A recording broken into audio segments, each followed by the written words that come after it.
सबसे पहले सर आपका स्वागत है हमारे बिहार न्यूज़ चैनल में।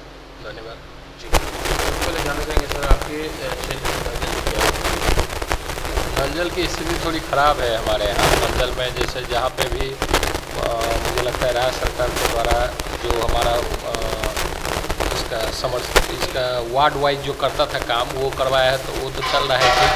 बाकी हम लोग के यहाँ एक बड़ा सा PhD वाला लगा हुआ है, तो PhD का बहुत अच्छा अनुभव नहीं है। PhD के जो कर्मी है वो आज तक आके हमको लगता है खमार पंचायत आए ही नहीं, कभी मिलते ही नहीं है। एक ऑपरेटर है, तो वो भी ऑपरेटर की हैसियत से अपना काम करता है थोड़ा मोड़ा, लेकिन उसमें काफ़ी असुविधा है और उससे हम लोग एकदम संतुष्ट नहीं। अधिकारी तो समझ के चलिए कि PhD के JE आज तक आए ही नहीं है हमारे यहाँ, तो उससे क्या बात करना है। फ़ोन से भी बात करेंगे तो हाँ हम करवाते हैं मुखिया जी, उसके बाद ना लगता है ना वो हमको जानते होंगे चेहरे से, ना बाई फेस हम भी उनको नहीं जानते, वो भी हमको नहीं जानते, कभी आए ही नहीं। हम लोग कई बार लिख के भी दिए हैं, पहले से बात हुई थी, लेकिन उसका कोई रिस्पॉन्स नहीं। PhD वर्स्ट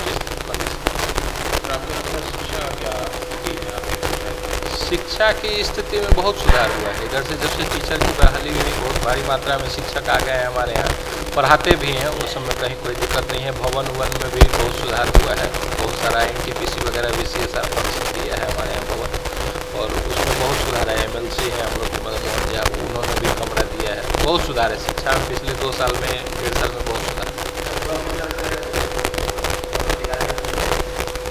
हाँ, ब्लॉक पदाधिकारी लोग सब कोऑपरेटिव है, सब सुनते हैं, उसमें दिक्कत नहीं, वो सब बहुत अच्छा। ब्लॉक से जैसे ही बाहर जाता है ना, जिला का जो आपका काम होगा वो आपको वेट ही नहीं देगा, उसको आप कहते रहिए। नहीं, ब्लॉक लेवल पे जैसे BDO हैं बहुत अच्छे हैं, कोई दिक्कत नहीं है।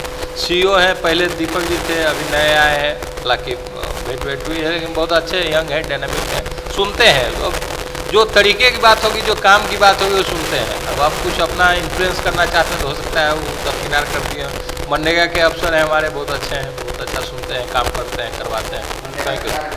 मनरेगा से भी कार्य हुआ हमारे यहाँ, करीब 10 से 12 सड़क हम लोग पहले साल।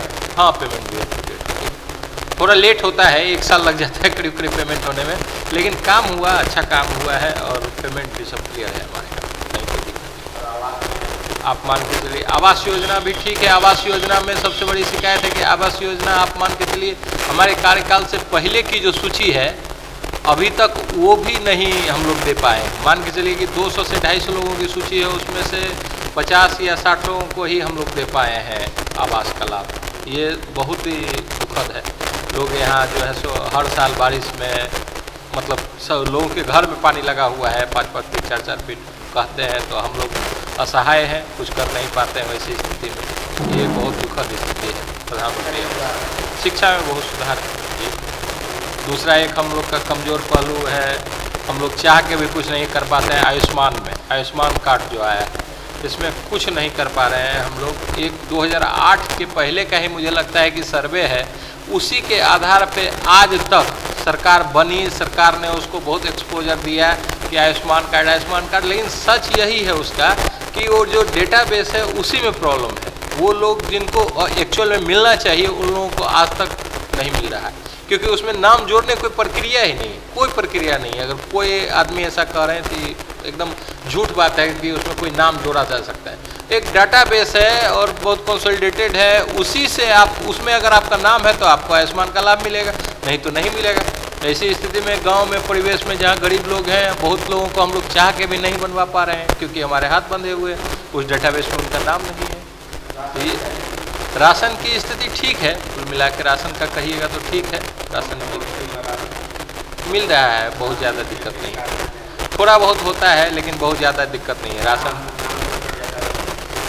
नाम कटने का इशू हमारे यहाँ बहुत ज़्यादा नहीं है। हम लोग का एक डिमांड ये था, उसमें हम लोगों ने दिया था, हमारा पंचायत जो है ना, है तो एक ही पंचायत एक ही गांव का, लेकिन ये 2 भाग में हो जाता है। नेशनल ये स्टेट हाईवे 55 जो है, इसके पश्चिम और पूरब, तो पश्चिम दिशा में हम लोग अभी बैठे हुए हैं, बड़ी आबादी, सघन आबादी पश्चिम दिशा में है, लेकिन रोड के उस पार पूरब में एक छोटा सा बस्ती है, सथुआ कहते हैं उसको, उसमें लगभग 700-800 से ज़्यादा मतलब वोटर हैं। मान के चलिए कि 1500 से 2000 की आबादी है, और वहाँ पे एक राशन केंद्र के लिए हमने बहुत पहले कहा था, बहुत बार लिख के भी दिए हैं, पता नहीं कहाँ तक पहुँचा, अब पटना तक पहुँचा कि नहीं, कि भाई वहाँ पे एक राशन का केंद्र बहुत ज़रूरी है, क्योंकि लोग जो है सो वहाँ से आते जाते हैं, तो मतलब राशन लेने के लिए आना पड़ता है। ये बहुत ही मतलब हाईवे पार करके आना बहुत खतरनाक हो जाता है, कई घटना भी हो चुकी है, लेकिन हम लोग को कोई उपाय नहीं मिल रहा है। बीच में एसडीओ साहब से बात हुई तो हमने कहा कि तत्काल केंद्र बना दिया जाए, उन्होंने कहा ऐसा सरकार में प्रोविज़न नहीं है, नहीं हो सकता है। तो वहीं मुख्य समस्या एक तो यही है राशन की, जो हम कह रहे हैं, जो एकदम गरीब पिछड़ा का आदमी है, पहला बात तो वो है कि उसको राशन नहीं मिल पा रहा है ढंग से, कहे कि उसको 4 किलोमीटर आके यहाँ पे राशन लेना पड़ता है, तो एक बड़ा तबका उससे प्रभावित है, नंबर 1। नंबर 2 समस्या है कि आयुष्मान कार्ड का डेटा जो ऑलरेडी कंसोलिडेटेड है 2008 का ही या उससे पहले का है, बहुत लोग गरीब हैं जिनको बहुत जरूर मतलब आयुष्मान कार्ड एकदम भगवान से दर्शन के जैसा होगा अगर उनका बन जाए, लेकिन उनका हम लोग बना नहीं पाते हैं क्योंकि परेशानी है। ये